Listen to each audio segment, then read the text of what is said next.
अस्सलाम वालेकुम स्टूडेंट्स।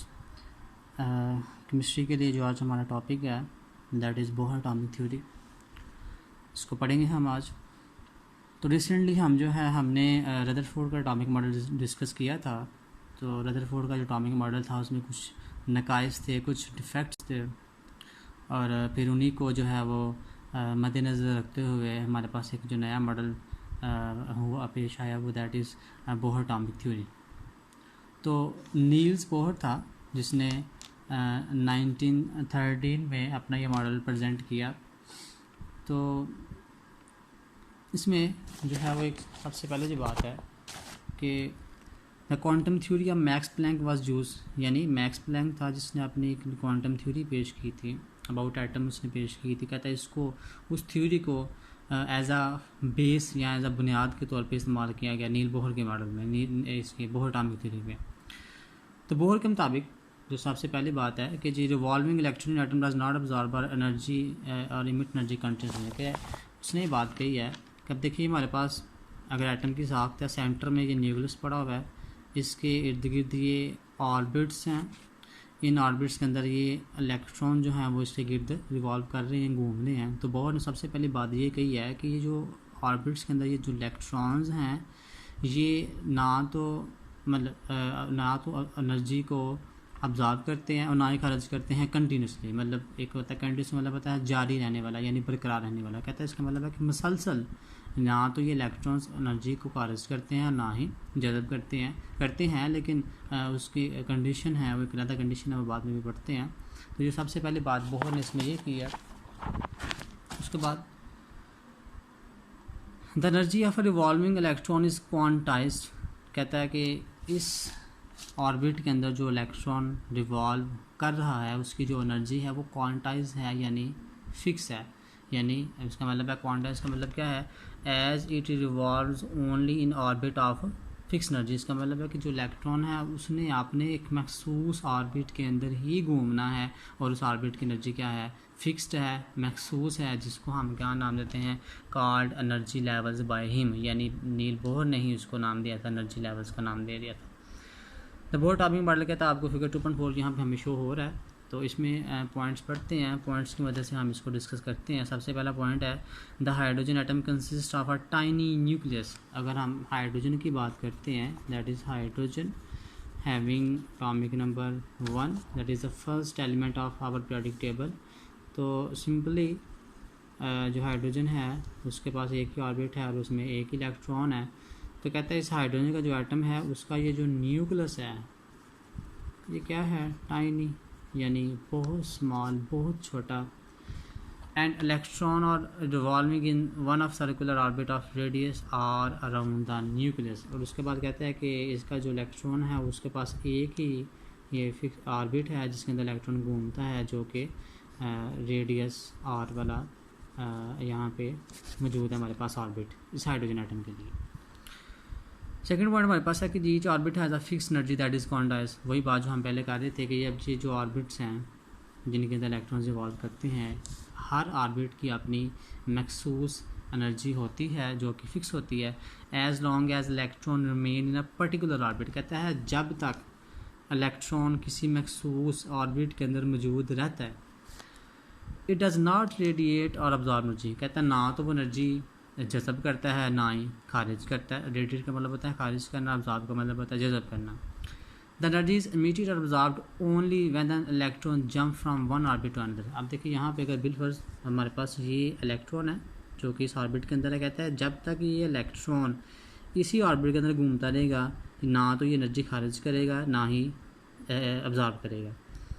अब ये जो इलेक्ट्रॉन है ये एनर्जी कब अब्जॉर्ब या इमिट करेगा, जब ये इलेक्ट्रॉन एक ऑर्बिट से दूसरे ऑर्बिट में जंप करेगा, या यहाँ से यहाँ पे आ सकते हैं या यहाँ से मतलब अपना ऑर्बिट अगर चेंज करे तो फिर एनर्जी में चेंज की पॉसिबिलिटी है। उसके बाद कहते हैं when electron jump from lower orbit to higher orbit. कहते हैं अगर जो इलेक्ट्रॉन है लोअर यानी कम और जो नीचे वाले ऑर्बिट से हायर की तरफ अगर मूव करता है, इट अब्जॉर्ब्स एनर्जी। तो वो क्या करता है, ज़ाहिर बात है उसको जो है वो यहाँ पे जो न्यूक्लियस है वो न्यूक्लियस इस ऑर्बिट के क्लोज है तो अगर इस इलेक्ट्रॉन को यहाँ से यहाँ पे मूव करना, तो सारी बात है यहाँ पे न्यूक्लियस पे यहाँ पे प्रोटॉन्स हैं, पॉजिटिव चार्ज है, इलेक्ट्रॉन पे नेगेटिव है, यहाँ पे एक इलेक्ट्रोस्टैटिक फोर्स ऑफ जो अट्रैक्शन है वो क्रिएट है। न्यूक्लियस क्या कर रहा है, इलेक्ट्रॉन को अपनी तरफ खींच रहा है बड़ी तेज़ी के साथ, बड़ी मजबूती के साथ।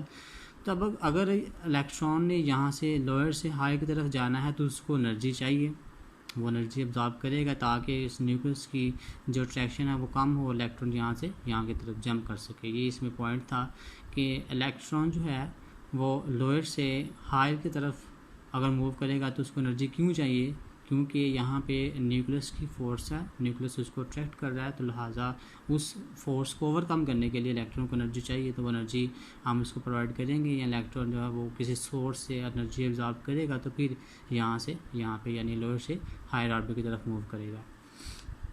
उसके बाद नेक्स्ट पॉइंट है जी, when it jump from higher orbit to lower orbit it radiate energy. उसके बाद कहता है कि अगर इलेक्ट्रॉन किसी हायर ऑर्बिट से अगर बिल्कुल यहाँ पे है तो यहाँ से नेक्स्ट ऑर्बिट की तरफ जाना चाहता है तो वो एनर्जी क्या करेगा, एनर्जी रेडिएट करेगा, एनर्जी खारिज करेगा। चूँकि ये बात हमने अभी डिस्कस की है कि इलेक्ट्रॉन जो है वो जब लोअर से हाई की तरफ आया था तो वो एनर्जी अब्जॉर्ब करके आया था, उसके पास एनर्जी एक्सेस है, तो जब वो उसकी तरफ मूव करेगा। और एक पहला पॉइंट ये और दूसरा पॉइंट ये है चूँकि वो न्यूक्लियस की तरफ मूव कर रहा है। अगर इस इलेक्ट्रॉन ने हायर से लोअर की तरफ आना तो वो न्यूक्लियस से और ज़्यादा करीब हो रहा है, तो न्यूक्लियस उसको और ज़्यादा स्ट्रांगली अट्रैक्ट करेगा, तो वो जो उसके पास एक्सेस एनर्जी है वो क्या होगी, रेडिएट होगी, खारिज होगी। दिस चेंज इन एनर्जी, कहता है ये जो एनर्जी के अंदर चेंज आता है जिसको हम डेल्टा, अब यहाँ पे हमारे पास नेक्स्ट पॉइंट है delta E. Delta means change and E represents energy, यानी चेंज इन एनर्जी। एनर्जी में जो चेंज आ रहा है उसको हम शो करते हैं प्लैंक्स की मदद से, that is E2 minus E1। E2 से मुराद है कि जो एनर्जी बिफोर थी, E1 से मुराद है जो energy after, is equal to HV।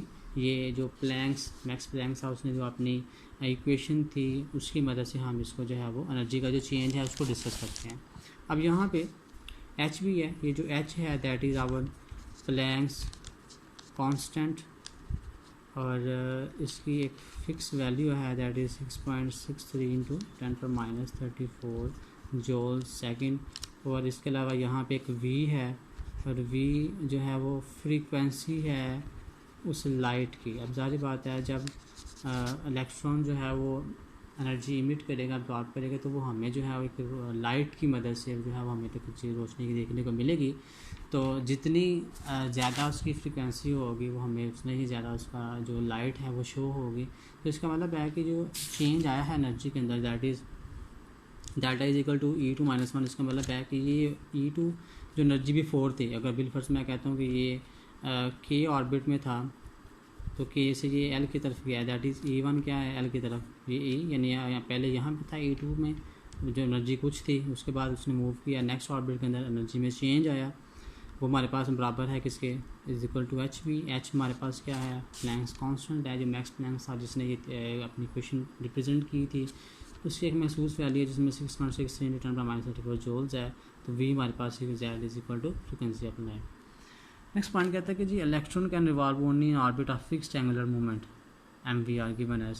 कहता है ये जो इलेक्ट्रॉन है ये रिवॉल्व कर सकता है उस ऑर्बिट के अंदर जिसका जो एंगुलर मूवमेंट है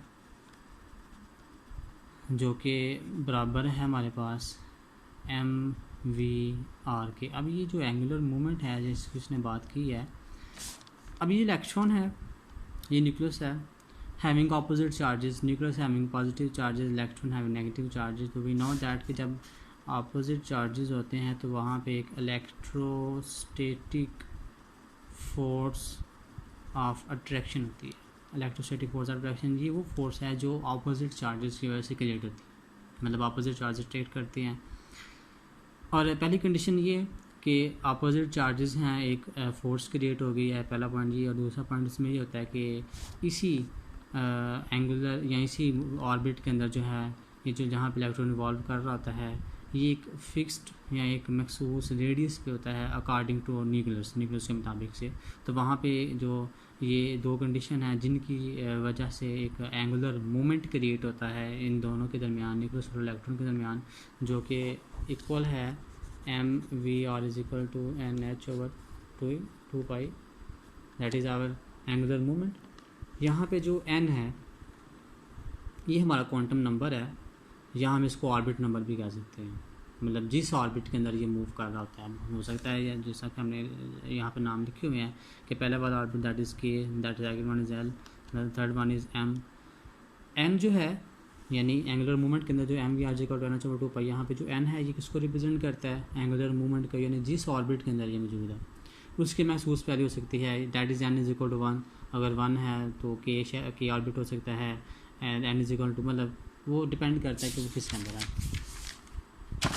क्वांटम नंबर को डिस्कस करते हैं, यानी क्वांटम को पढ़ते हैं। ये क्या चीज़ है, ये कहते हैं quantum means fix energy. Quantum का मतलब भी क्या होता है कि मखसूस energy. It is the smallest amount of energy, कहता है ये जो क्वांटम है ये कम से कम एनर्जी की वो मिकदार है दैट कैन बी इमिटेड और ऑब्जर्व, जो कि खारिज हो सकती है या जज़ब हो सकती है एज इलेक्ट्रोमैग्नेटिक रेडिएशन, यानी किसके तौर पे, इलेक्ट्रोमैग्नेटिक रेडिएशन के तौर पे, शुआओं के तौर पे। यानी इसका मतलब है कि इलेक्ट्रोमैग्नेटिक जो एक पोल, मतलब ये जो न्यूक्लियस और इलेक्ट्रॉन के दरमियान जो है ये एक ऐसी, मतलब उनकी इलेक्ट्रोस्टैटिक की वजह से या अपोजिट चार्जेस की वजह से जो है वो एक फोर्स क्रिएट होती है, जिसकी वजह से जो है वो रेडिएशन प्रोड्यूस होती हैं, जिनको हम एज इलेक्ट्रोमैग्नेटिक का नाम दे देते हैं वहाँ पे। तो कहता है ये जो वहाँ पे इलेक्ट्रोमैग्नेटिक रेडिएशन जो खारिज होती हैं जो कम से कम वो मिकदार है जिसको हम क्वांटम का नाम देते हैं, क्वांटाइज प्लूरल ऑफ क्वांटम। ये जो क्वांटा है ये क्वांटम का प्लूरल है।